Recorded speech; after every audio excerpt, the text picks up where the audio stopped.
From Kansas State University, this is Agriculture Today. Eric Atkinson here. Here's what's coming up. K-State's Dan O'Brien will discuss the market implications from yesterday's USDA crop production and grain supply and demand reports. And he'll comment on what the extended delays in winter wheat planting here in the Central Plains might mean for wheat prices ahead during Dan's weekly segment on the grain market trends. Also today, from the State Farm Service Agency office, Bob White will report on USDA direct and guaranteed loan activity here in Kansas for the just concluded fiscal year. He says that the interest in these loans was quite high this past year and that the program in the state is in a solid position heading into the new fiscal year. And later on, K-State's Mary Knapp on Kansas agricultural weather here on Agriculture Today. Have you ever thought about where your food comes from? If you're thinking the grocery store, think again. Facts show that the American farmer feeds more than 129 people. They are continually increasing and improving their operations. A wide variety of crops and livestock are grown in Kansas as well as the United States, providing food to your dinner plate. Next time you see a farmer or rancher, thank them. For more information, contact K-State Research and Extension. Well, the USDA's much-anticipated October crop production report was posted yesterday morning, along with the latest grain stocks numbers from the department. And we'll dwell on those numbers and how the markets have reacted to them in our weekly grain market segment now, featuring K-State Research and Extension grain market economist Dan O'Brien. The corn yield number posted by the department, well, it went against the grain of the pre-report thinking, Dan, in that it was higher. Many in the trade thought that would be a lower per acre figure. Yes, it came in at just under 172 bushels an acre, rivaling the historic high of last year of about 174.6.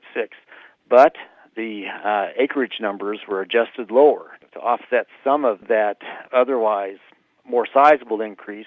In essence, instead of the 14.2 billion bushel number in the September report, we're closer to 14.3 billion now. In the supply-demand balance sheet that the USDA put out, they did go ahead and put in 14.28 billion bushels of corn for production in 2017, but took away 55 million bushels of beginning stocks.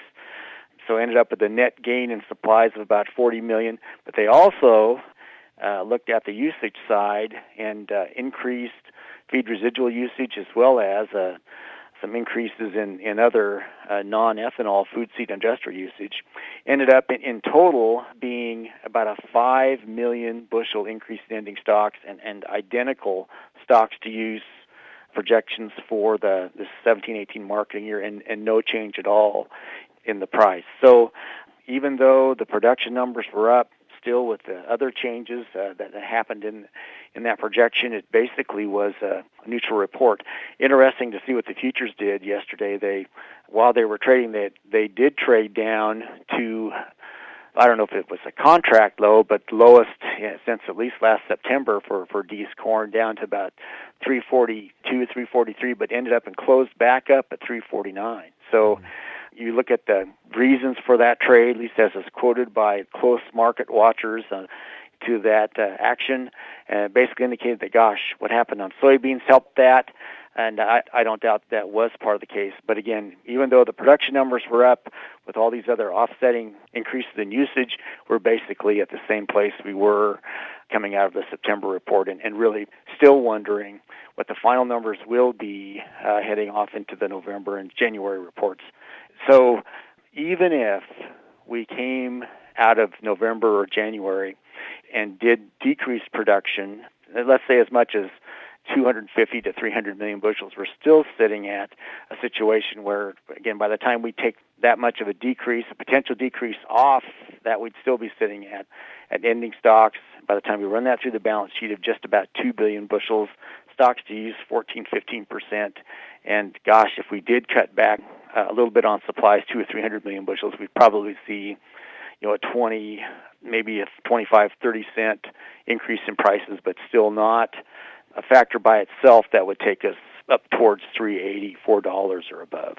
But looking at it the other way, all of this lends credence to the thought that the harvest low may well be in for corn, Dan. Well, we keep throwing haymakers at the futures contract, the September report, and now this report actually raising the production number, and have had a hard time moving much below 340, 342, 343. Of course, when we get in the heart of harvest, and we have lines of trucks lined up outside of Corn Belt grain elevators, and we really start to struggle on movement, then we could move lower. But at least at this stage, as we're moving into the first parts of harvest, we haven't seen anything much lower than what we've talked about. Again, the 340, 350 area. So we'll see where we go, but I think we'd be moving lower if we did not have the strong underlying demand for corn and grain sorghum that we have. I need to add in just quickly the same story for grain sorghum. Right. We had no change in the USDA projected price. Acreage was moved down 200, 300,000 acres. But again, same type of adjustments. Really, literally, we're in a situation where we'll need to see what happens in these final two production reports to see if the supply side of the supply-demand equation will offer any hope for higher prices. If not, then we'll be in the mode where we have been in these large crop years for a good while now, i.e. looking to see what demand brings us and to see if that will allow ending stocks to move lower, things to tighten up a bit and give us some higher prices. As for the USDA's new soybean production number, well, the department raised the acreage figure, but it counterbalanced that by increasing the usage numbers. Acreage numbers actually increased a bit, a small amount for soybeans here in the October report, which was offset by a little bit lower yield, again from 49.9 in September now to 49.5. And actually, the production number coming out of those changes was identical. There were no changes in that. So, again, if there are going to be changes on the soybean balance, supply-demand balance sheet that come from production in 2017 via USDA's estimate, it's still going to have to come in November or January. Beginning stocks were lower. Again, that's following, just like for corn, the indications out of that stocks report is some pretty decent usage. You move through the supply and balance sheet, supplies were down by about 45 million bushels. Almost, no change in the usage side. Ended up with ending stocks being down to 35 million bushels, down to 430 million. Ending stocks to use down about 1% from about just under 11 to just under 10, but again, no change at all in projected prices. So similar to corn, we had some things happening on the supply side, but at the end of those, at the bottom line of those balance sheets, not enough change in stocks to use to make any change in projected price. The report, of course, addressed wheat stocks, not necessarily production, but stocks. And there were some things of interest there, but really overshadowing the report, what's going on the ground, so to say, or not going on, and that is we've these substantial winter wheat planting delays in the Central Plains. Yes, some pretty key states for hard red winter wheat, i.e. Kansas and Oklahoma, showing delays. They're basically about 50% behind our normal pace where we'd be at this time of year for wheat seedings. Latest USDA NASS crop progress report numbers show that wheat seeding in Kansas for the week ending October 8th was at 15% completion. We would normally be at about 29%. Oklahoma at 15%, normally at about 30%. Texas is even to a little bit better than where they would normally be as kind of the third major hard red winter wheat state. But in a number of these areas, it's been especially in the western third of the state that if we were sitting at 8% on October 8th, we're not much more than that right now. So it's interesting, and I'm sure you've had probably other people that you've talked to in the last week that have brought up the issues related to crop insurance deadlines as they advance across the state and the specter of prevented plantings. I would also raise the issue of where we could be if we keep delaying wheat seeding and end up and need to be in the fields combining the fall crops at the same time. Then what are folks going to do? So anyway, we've got a challenging developing situation, I think, out here in the western part of the state and also other parts of the state where they're dealing with some of the same moisture issues. Now, the final planting dates In northwest Kansas, or October 15th, they're more like October 30th, early November as you keep moving to the south and to the east. So not as much of an issue in other parts of Kansas, but one that's prominent, imminent, and just about to happen, I guess, in the very northwest corner. And we'll see if that situation gets exacerbated as we keep moving on to the other parts of the state of Kansas. And we wonder if the wheat trade will respond to that. Moreover, if there are planting exclusions because of wet fields, will those acres go over to something else come springtime? Well, people that have full soil profiles and have been looking at relatively low profitability on an enterprise, in this case, temporarily anyway, the wheat enterprise, what set of motivations do they have? They have a full soil profile. They need to get in and harvest their fall crops.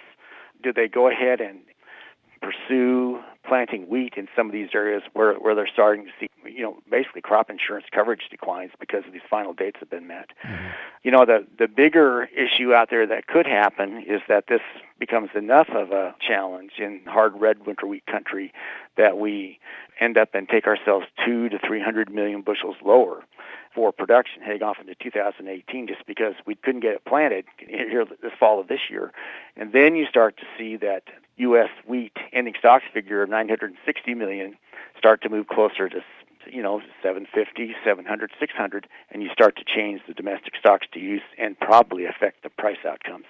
So not trying to wish that to happen by any stretch, but this situation could be serious enough that it could cause by itself a readjustment in that 2017, 18, 19 supply-demand balance sheet for wheat and change around what the market price perspective is.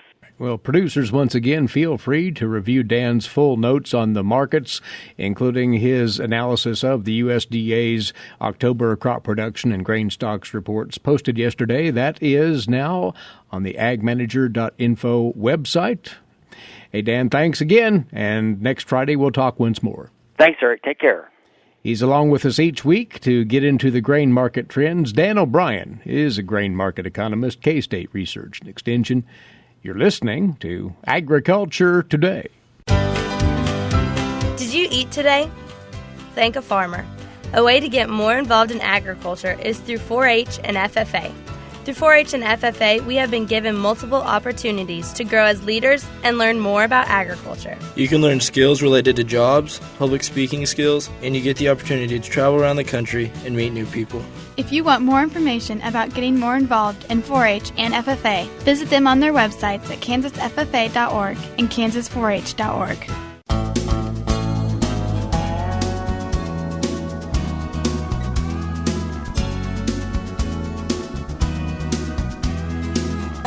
This Agriculture Today continues with a briefing for you now on the activity that took place this past fiscal year in the USDA Farm Loan Program here in Kansas. It was brisk business indeed, as we're going to find out shortly. Across the way, once again, is the Farm Loan Chief with the Farm Service Agency State Headquarters for Kansas here in Manhattan, Bob White. And with all the numbers, Bob, we come off of the fiscal year 2016 where there was a substantial amount of business done under the USDA Loan Program here in Kansas. You say that fiscal 17 actually trumped that. Lend us some details. That's correct, Eric. It's quite an active year for us in fiscal year 17. And just to clarify, our fiscal year runs from October 1st to September 30. So we just have recently finished fiscal year 17, and we have some of those figures in. And we knew we were busy all year, but the figures really bear that out. Through the year, we were able to provide assistance to nearly 1,700 borrowers, and that's an 8% increase in borrower activity from what it was previous fiscal year, and previous fiscal year was a record year for us also. Mm-hmm. In dollar figures, we provided a little over $265 million in new credit to the farmers and ranchers in Kansas, and that's about an 18% increase. So really quite a high volume year for us here in fiscal year 17. That $265 million, sometimes I have a little bit of trouble putting my arms around a figure that large. That's a little more than my checking account has in it. But to give that some perspective, That's a little in excess of $1 million every working day. Wow. So quite a bit of loan activity, quite a bit of assistance that we're fortunate to be able to provide to our customers. That number covers the gamut of the loan types, the direct operating loan, guaranteed operating loan, farm storage facility loan, and so forth. You note, though, that the direct and guaranteed ownership loans really, in effect, paid for themselves. You might explain that. Yeah, particularly our real estate or farm ownership loans, of which we provided a little in excess of $140 million. Congress goes through, as we might imagine, a kind of a complicated calculation to determine what our cost of funds and such are. But to kind of simplify that, we charge a small one-time guarantee fee for our guaranteed loans, and we charge a minimal amount above the government's cost of funds for our direct loans. So that's essentially the income coming into those loan programs. And we weigh that against expected, anticipated losses in the program. And we're really fortunate that that small amount of income coming in is enough to slightly more than offset anticipated expenses. And so that allows us to be in what we term a negative subsidy. Mm-hmm. That's important for a couple of major reasons. One, that allows us to have a more substantial amount of funds to be able to lend. When there's not a cost essentially to those funds, then they're a little looser with the purse strings, if you will. The second thing that I really appreciate as a taxpayer myself is that we provided this in excess of $140 million in a year which was really important and really valuable. Credit was really needed, and we were able to provide that essentially at no cost to the taxpayers. Mm-hmm. And really the credit for us being able to do that really goes out to our customers because in spite of a commodity price situation that we all know is really difficult and challenging, they've managed this situation as well as possible. And we've really been able to minimize our losses in the programs. And so we feel really good about how the programs are working and the amount of assistance we've been able to provide. To repeat, it freed up some monies perhaps to be applied to the other operating loan types. Is that correct? That's correct. It just helps the program in whole. And actually our operating loan programs, while they're not quite in a negative subsidy scenario, the losses have been minimal enough that they're barely positive subsidies. So much the same can be said with regard to really all of our loan programs. We're very fortunate to be in a situation to provide this kind of assistance at such minimal cost to the taxpayer. And once more, the caseload that you and your folks all across the state are working with is on the incline. That does relate to the economic trials and tribulations we see in agricultural production right now. No doubt. We're seeing a lot of demand for our programs, both our direct and our guaranteed loan programs. In many areas, we still are very active in assisting beginning farmers, especially those making their first real estate purchase possibly. But we've also seen a substantial increase in the use of our direct and guaranteed loan programs to assist existing operators who are having some financial concerns and difficulties, maybe term out some carryover debt that's on the balance sheet or work toward restructuring a balance sheet to secure some debt with real estate to put on a longer-term payout and help in that cash flow situation that's really challenged in today's environment. The principal outstanding, that's a measurement of where the program stands overall, a good indicator. And you have some numbers to that effect as well. That's true. The increase in loans provided this year shows up, of course, in our overall portfolio. We're at approximately 3,700 direct borrowers and 1,100 guaranteed borrowers statewide, and that's an increase in our caseload and the number of customers we're serving of about 10% from where we were a year ago. And then monetarily, our portfolio is at $957 million. That's a full 16%, a little over 16% above where we were just a year ago. Mm-hmm. So certainly an increase in our portfolio, and we've been very fortunate to be able to provide that credit and assist an increasing number of customers. It's not without its challenges for us because with limited staff, we've really kept quite busy, and it's been an active year. Things haven't really seemed to let up. How is Kansas program compared with neighboring states, though? We feel really fortunate with where we're at. Our delinquency rates, for example, we're at our direct loan delinquency rates at 5%. That's compared to 4.1 just a year ago. Guaranteed loan delinquency at 3.4 compared to 2.2.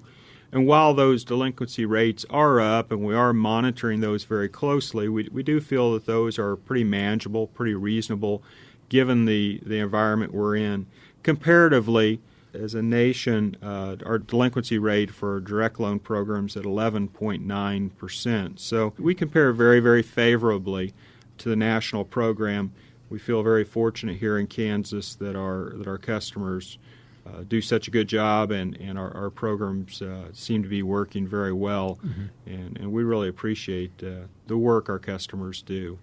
Well, that summarizes how the program has progressed through the just completed fiscal year 2017, which wrapped up on September the 30th. And once more, this loan program remains extraordinarily active here in the state of Kansas in support of production agriculture.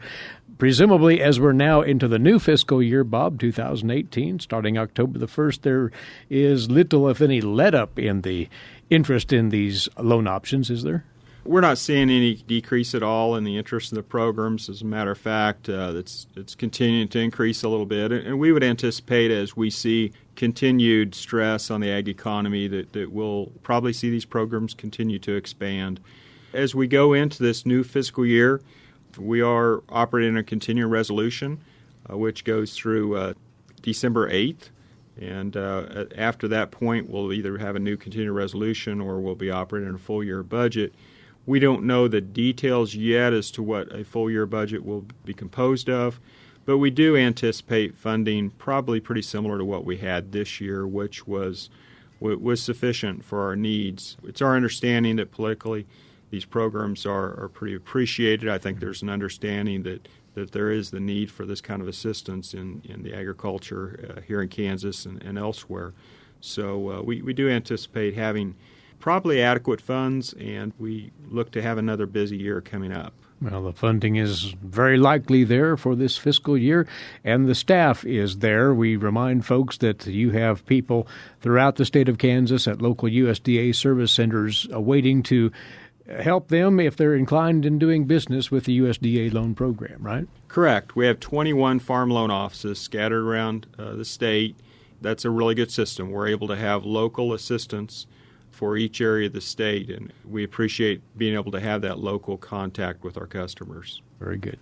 Again, you can catch up with those folks at those 21 sites around Kansas. If they're not in your location proper, your local USDA office can help make arrangements to make that meet happen. And congratulations, Bob, to you and your staff for working through another fiscal year and providing these financing opportunities for producers in need for such loan support out there in Kansas. We appreciate your time and the update right here. Thank you, Eric. Appreciate it very much. He's over from the Farm Service Agency state headquarters for Kansas. He is the USDA Farm Loan Chief here in the state. Bob White, again, if you'd like more details on how any of these programs work and how they might benefit you as a producer, do talk with your local USDA personnel. You're listening to Agriculture Today. We'll be back after a few moments away on this, the K-State Radio Network.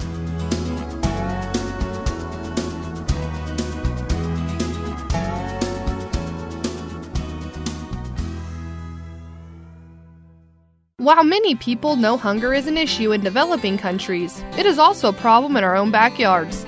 In 2010, 1 in 7 Kansans struggled to put adequate food on the table. 2 K-State research and extension programs are tackling this problem. The Family Nutrition Program and Expanded Food and Nutrition Education Program reach thousands of Kansans in more than 70 counties. They learn how to eat healthy with a low budget. For more information about these programs, visit ksre.ksu.edu.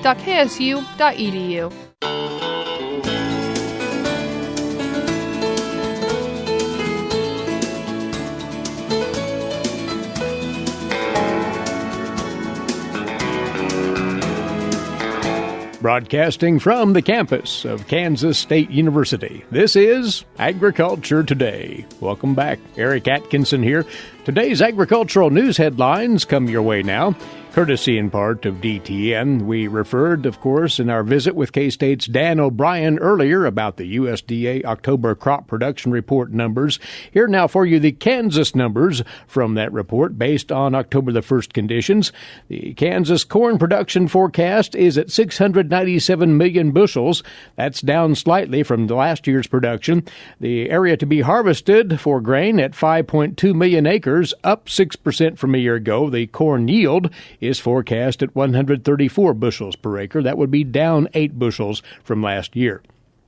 Grain sorghum is forecast at 194 million bushels. That's down 28% from last year. The acreage to be harvested, 2.36 million acres. That's down 20% from 2016. And the grain sorghum yield is forecast at 82 bushels per acre, down 9 bushels from last year. Kansas soybean production then, a record forecast of 209 million bushels. That's up 9% from last year. Acreage to be harvested at 5.1 million acres, 27% above 2016, and the Kansas soybean yield is forecast at 41 bushels per acre. That's down 7 bushels from last year. Other crops, cotton production is a record forecast at 190,000 bales, up 168% from last year. Cotton acreage, 91,000, up 60,000 from 2016, and the cotton yield forecast at just over 1,000 pounds per acre, down 97 pounds from a year ago. Canola production in Kansas forecast at 65.8 million pounds. Acreage for harvest at 47,000. That's up 96% from a year ago. And the canola yield is at 1,400 pounds per acre, down 540 pounds from 2016. As for sunflower production, the forecast is 81.3 million pounds. That's down 2% from last year. 61,000 acres for harvest. That's up 3,000 from 2016. The sunflower yield at 1,333 pounds per acre, down 92 pounds from a year ago. Of the acres for harvest, non-oil sunflowers accounting for 13,000 acres, and oil sunflowers 48,000 acres. Lastly, alfalfa hay production, 2.15 million tons. Down 29% from last year. 650,000 acres harvested, down 7% from a year ago. The yield of 3.3 tons per acre, down a ton from 2016. All other hay production at 2.96 million tons, down 8% from last year. The area for harvest there, 1.85 million acres, down 3%. And the other hay yield at 1.6 tons per acre, down a tenth of a ton from 2016. Negotiators involved in North American Free Trade Agreement talks will now have 2 additional days to work on this latest round underway in Washington, D.C. More on that from the USDA's Rod Main.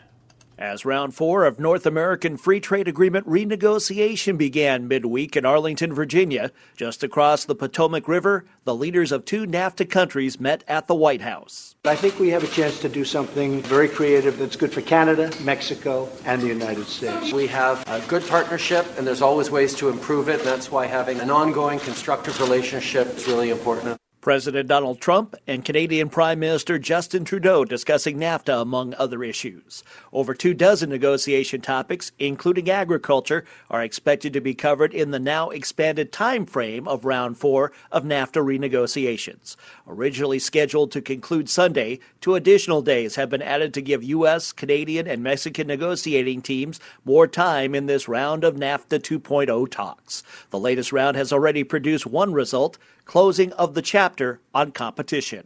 I'm Rod Bain reporting for the U.S. Department of Agriculture in Washington, D.C. You're listening to Agriculture Today, and up now this week's Kansas Wheat Scoop. Standing by with that is Marcia Boswell. Marcia? U.S. Wheat Associates, the National Association of Wheat Growers, and Kansas wheat farmers strongly urged the Office of the U.S. Trade Representative to pivot from renegotiating existing free trade agreements to negotiating new deals, as repeatedly promised by President Trump as a candidate and since taking office.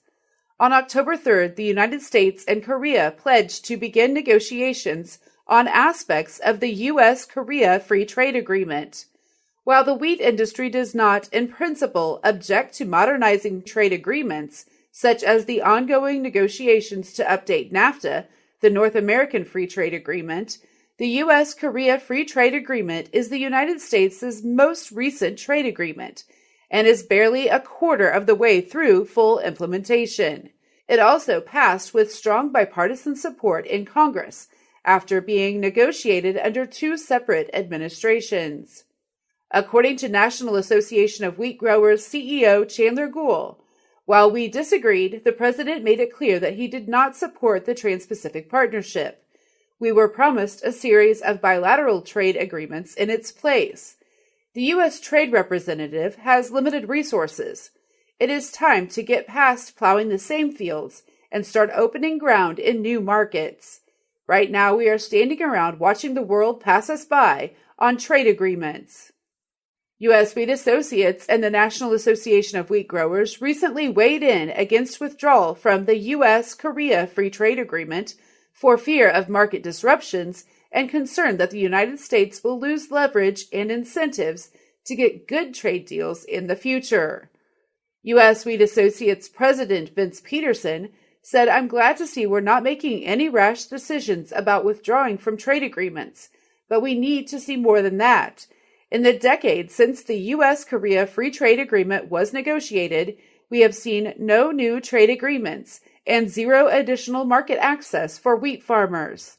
The administration has committed to do no harm for agriculture, but we think there is harm in not negotiating new agreements."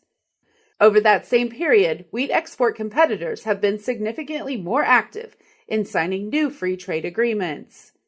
Argentina, Australia, Canada, the European Union, Russia, and the Ukraine have all signed free trade agreements with some of the U.S.'s top wheat customers, including Mexico, Japan, South Korea, the Philippines, Indonesia, Guatemala, Colombia, and China.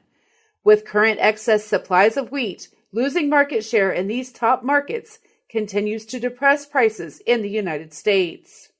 For Kansas Wheat, I'm Marcia Boswell. Thanks, Marcia. This is Agriculture Today. Legal and financial concerns surround the day-to-day management of the agricultural industry. Producers, ag creditors, and USDA agencies rely on Kansas Agricultural Mediation Services. If you've received an adverse decision from the USDA or have an ag credit concern, call today, 800-321-3276, or visit us online, Kansas Agricultural Mediation Services, exploring options, generating solutions.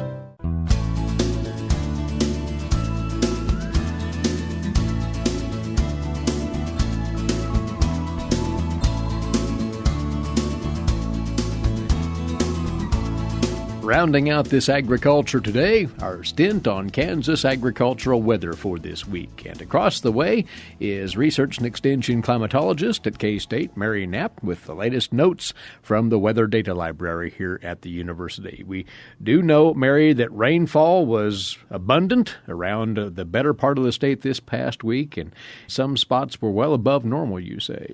Yes, the percent of normal ranged from over 500% in the central part of the state to just 88% of normal in the Northwest. Now, the Northwest isn't complaining a whole lot about that because they had a very wet end to September, and they were only about 0.03 of an inch below what they would typically expect for the week. And, of course, they're bumping up against that planting window for winter wheat, so a little bit of dry weather is not going to be taken badly in that region. The rest of the state, everybody was very, very wet, and we had, again, averaging from 0.76 of an inch in west central Kansas to almost 2 inches in southeastern Kansas. And southeastern Kansas has missed out on some of the storms earlier, so more welcome to get some of that rainfall in that. But localized amounts were upwards of 4 or 5 inches, you say? Yeah, 5.89 was the highest that I've seen so far. And, of course, those reports are still coming in as people get a time to file them. But, yeah, some very substantial rainfall amounts with that. And, again, in many cases, it wasn't a short downburst, although we did have some severe weather with it.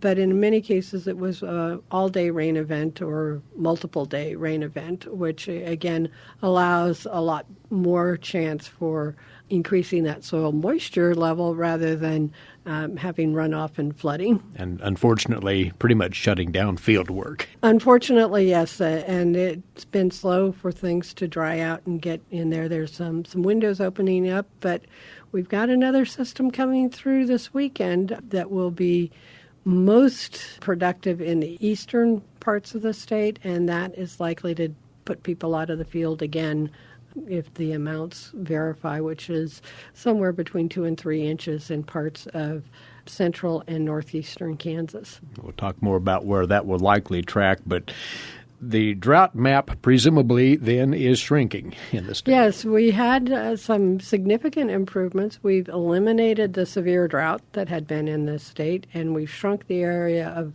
moderate drought and cut back quite a bit on the abnormally dry conditions. Again, 1 week of rain doesn't eliminate 2 months of dry conditions, but it certainly makes things look a lot better.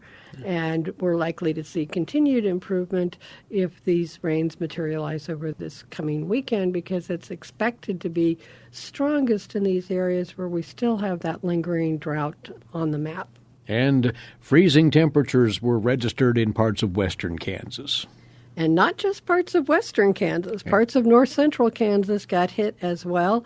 And in fact, we will have an article in the Agronomy E-Update where Ignacio Ciampidi talks about the impacts of these cold temperatures on the row crops and the harvest impacts with that.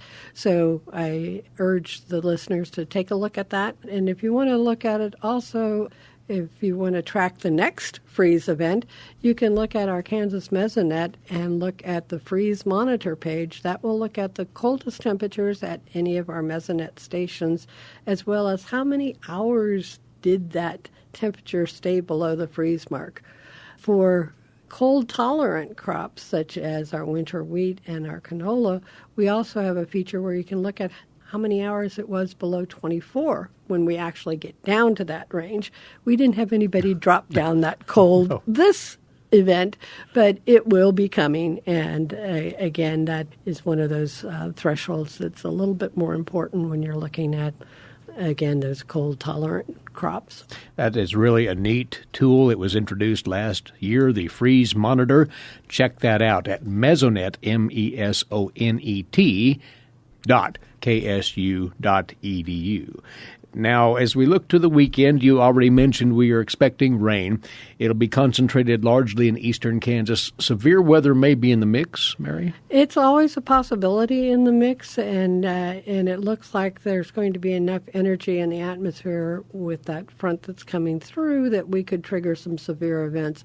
Looks like the biggest risk will be for high winds and hail, but again, tornadoes are a possibility with it. And with our last frontal passage, we did have a few tornadoes touch down in western Kansas. So pay attention to the updates that you might get from the National Weather Service and be alert to changing conditions, because that certainly is a possibility. The rain may start as early as this evening, overnight, into tomorrow, lingering perhaps until early Sunday. And then what's ahead for the week to come? It looks like the week after we get through this weekend is that we're going to have more seasonal temperatures, highs in the 70s, lows in the 50s, maybe a little bit warmer than normal, because our lows at this time of the year would be more typically down in the mid-40s. So very nice, what we might term Indian summer, even if we have not had our freeze here in Manhattan. But again, it looks like a very nice fall week.